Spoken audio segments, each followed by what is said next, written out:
Welcome to pile number 1. The knight in the Four of Swords does not make any sudden movements. He lies on his stone bed in the quiet of a chapel, hands folded, 3 swords suspended on the wall above him and one laid carefully alongside, and the stained glass window casts its colored light across everything in the room with an even-handedness that does not distinguish between sacred and ordinary.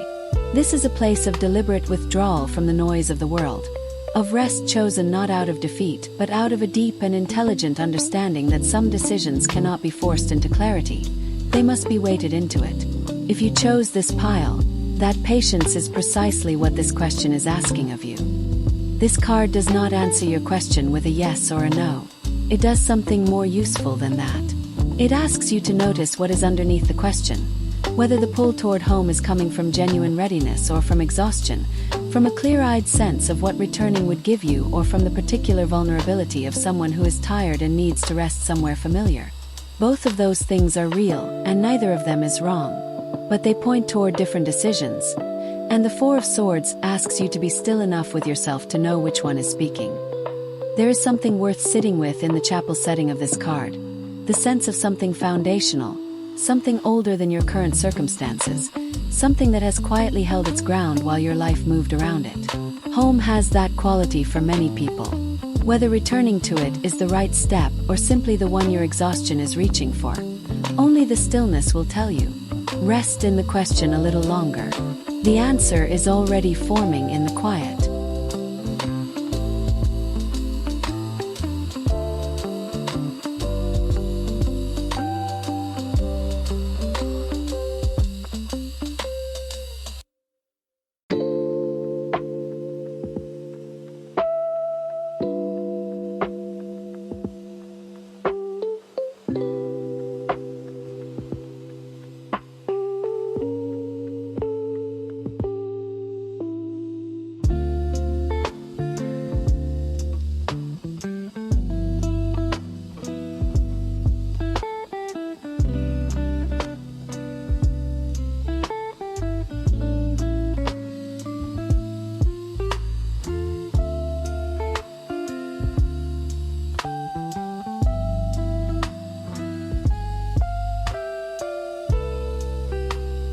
Welcome to pile number 2. He sits at the edge of open water, this king robed and crowned and entirely, unervingly composed while the sea behind him moves with a restlessness that suggests the world has not exactly been calm. A fish leaps from the water nearby, the unconscious rising to the surface, the emotional life making itself known even in a moment of stillness. And yet the King of Cups holds his cup steady. He has learned, through long acquaintance with his own inner weather, the difference between a feeling that is telling him something true and a feeling that is simply passing through. That discernment is the gift he brings to your question. The answer this card carries is not about square footage or job prospects or whether the old neighborhood has changed. It is about emotional truth. And the King of Cups is asking you to go there first before considering anything else. Beneath all the practical considerations around returning to your hometown, there is something you feel when you imagine it. Not the complicated middle of it, but the first honest response, the one that arrived before you started weighing and qualifying and talking yourself into or out of things. That response is data. It is, in fact, the most important data available to you. The King of Cups suggests that the wisest version of this decision is the one made from genuine emotional intelligence, rather than either sentimental longing or rational override.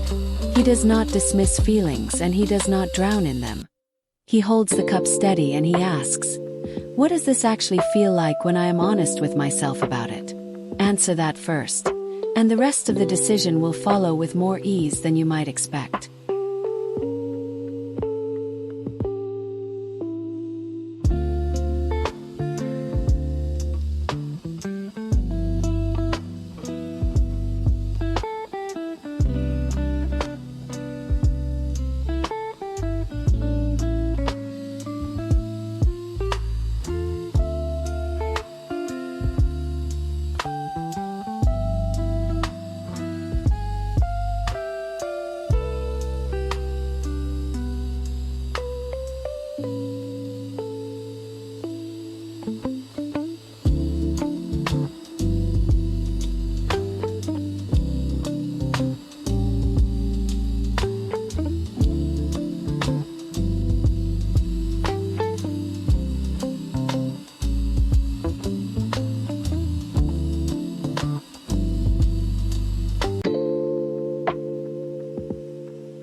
Welcome to pile number 3. There they are, a couple standing together beneath a rainbow arc of cups, arms open and uplifted, children spinning freely in the grass at their feet, a house and a green hill in the background, and the whole sky above them full of color and promise. Everything in this image speaks of home. Not home as an address or a postcode, but home as a feeling, a belonging, a place where the wholeness of your life is possible in a way it perhaps isn't somewhere else. The Ten of Cups is the card of emotional fulfillment, and it has arrived, for this particular question, with a warmth that is difficult to read as anything other than an answer. Not as a command and not without nuance, but as an honest reflection of what this card sees when it looks at your situation. The Ten of Cups leans gently, clearly, toward the returning. Whatever home represents for you, whatever relationships or landscape or particular quality of life exists there that exists nowhere else quite in the same way, this card is suggesting that the pull you feel toward it is not nostalgia playing tricks on you. It is something real, recognizing something real. There is a version of this decision that the mind complicates endlessly. The practicalities, the questions of whether you can go back, whether it will be different, whether you are the same person who left. The Ten of Cups bypasses all of that and goes straight to the heart of it.